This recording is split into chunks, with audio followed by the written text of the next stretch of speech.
But you see, for years now in British politics, this word, you must use it, consensus, has reared its head. You must have a consensus. It's a word, again, you used not to use when I first came in politics. We had convictions.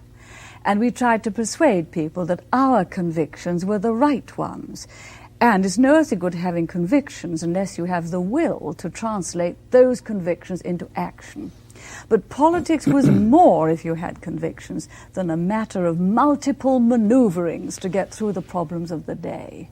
I often think when you're going for consensus, so often it means that those who believe, as I believe, tend to give in to the left wing and you steadily move further and further left. Now, I'm in politics because of conviction, but I know that the last election, the previous election, was fought in Britain on what I think is one of the most damning sentiments ever uttered.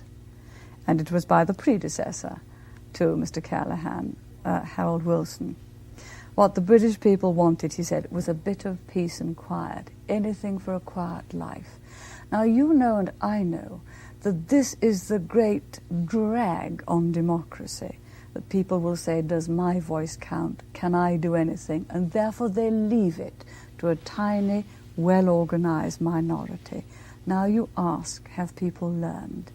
Yes, they are learning that if you do leave it to that tiny, well-organized minority, unpleasant things happen. Unpleasant things happen, and you then recoil from that.